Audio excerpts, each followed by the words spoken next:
আসসালামু আলাইকুম everyone, welcome back to my channel Ivana cooking world.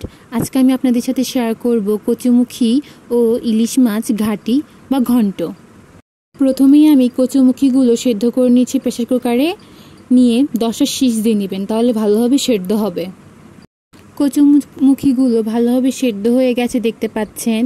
এখন আমি কচুমুখীকে খোসাগুলো ছাড়িয়ে নিব ভালোভাবে। কচুমুখির থেকে খোসা ছাড়ানোর সময় শক্ত যেগুলো হবে সেগুলো ফেলে দিবেন আর নরমগুলো নেবেন। এই তো আমি কচুমুখি থেকে খোসাগুলো ছাড়িয়ে নিয়েছি ভালোভাবে। এখানে আমি একটি মিডিয়াম সাইজের ইলিশ মাছ নিয়েছি, নিয়ে পিস পিস করে নিয়েছি। আপনারাও পিস পিস করে নেবেন, নিয়ে ভালো করে পরিষ্কার করে নেবেন। এখন আমি কচুমুখিগুলো ভালো করে ম্যাশ করে নিচ্ছি, যেন শক্ত কোনো দানা না থাকে। এভাবে ম্যাশ করে নেবেন। নিয়ে পরিমাণ মতো আপনি পানিও দিতে পারেন। আমি এখানে 2 কাপ পানি দিয়ে দিচ্ছি, দিয়ে পানির সাথে কচুমুখিগুলো ভালোভাবে মিশিয়ে নিচ্ছি, যেন একদম গুলে যায়। এতে আমাদের রান্না করতে খুব সহজ হবে আর রান্নাটাও অনেক মজা হবে। এখানে আমি মাটির চুলায় কড়াই নিয়ে নিয়েছি গরম হওয়ার জন্য।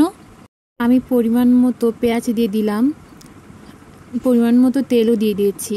আপনারা আপনাদের পরিমাণ অনুযায়ী তেল ও পেঁয়াজ দিয়ে দিবেন।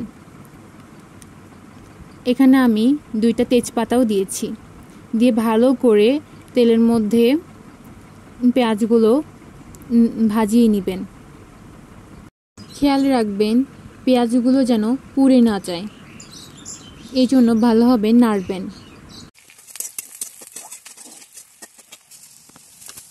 পরিমাণ মতো জিরে দিয়ে দিবেন, দিয়ে 1-2 মিনিট এভাবে ভেজে নেবেন, নিয়ে ভালো করে নাড়বেন।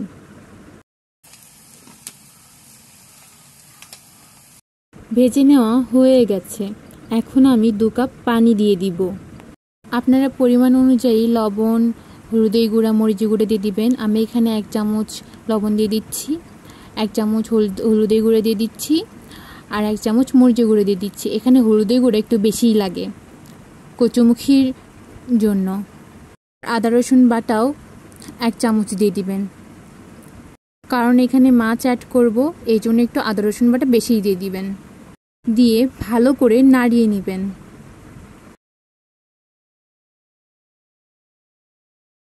ভালো করে জাল দিয়ে নেবেন 4 থেকে 5 মিনিট, যেন এইভাবে বলক ওঠে। মাছগুলো যে পরিষ্কার করে রেখেছিলাম এগুলো এখন আমি কড়াইয়ের মধ্যে দিয়ে দিব এক এক করে। আর 5 থেকে 6 মিনিট বা 8 মিনিট আপনারা ভালো করে কষিয়ে নেবেন। 6 থেকে 8 মিনিট কষিয়ে নেওয়ার মাঝখানে আপনারা এইভাবে নাড়িয়ে নেবেন মাঝে মাঝে, যেন নিচে যেন লেগে না ধরে। 5 থেকে 6 মিনিট বা 8 মিনিট এভাবে কষানো হয়ে গেলে আমরা আলাদা একটা পাত্রে বা থালে মাছগুলো এক এক করে তুলে রাখব।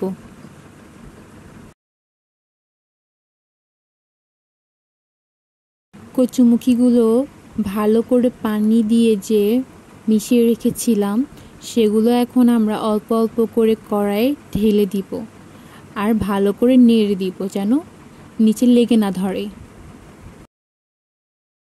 ভালো করে নাড়িয়ে নেওয়ার পর কচুমুখিগুলো যখন গরম হয়ে যাবে তখন 2 কাপ পানি দিয়ে দিব, দিয়ে ভালো করে নেড়ে নিব। এভাবে 10 মিনিট দিয়ে নিব।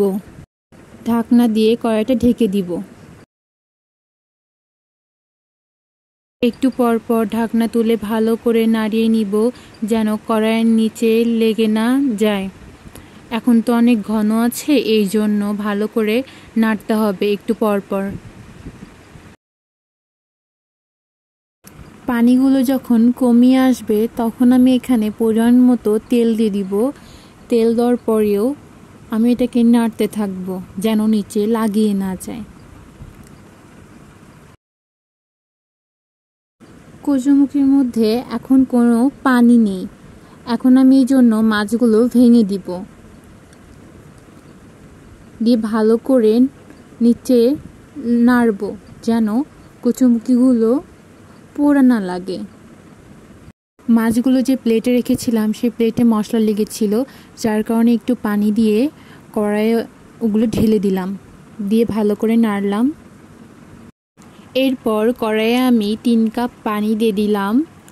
পানি দিয়ে ভালো করে নাড়তে থাকবো যেন নিচে লাগিয়ে না যায়। আর এই সময় জালটা অনেক জোরে দিবেন, সেটা গ্যাসে হোক বা মাটির চুলাতে হোক। ঢাকনা দিয়ে ঢাকিয়ে দিয়ে 2 মিনিট পর পর নাড়বেন ভালো করে। এরপর যখন পানিটা কমিয়ে আসবে তখন ঘন ঘন নাড়বেন যেন নিচে লাগিয়ে না যায়। এইভাবে 10 মিনিট জাল দিয়ে নেবেন।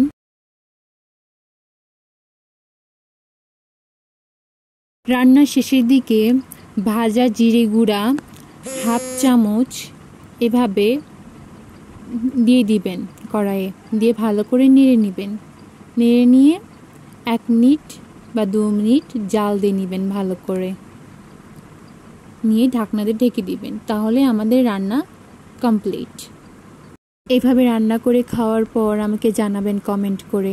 আর যদি আমার রান্না ভালো লেগে থাকে তাহলে অবশ্যই আমাকে সাবস্ক্রাইব করবেন, লাইক করবেন আর আমার পাশে থাকবেন। আসসালামু আলাইকুম।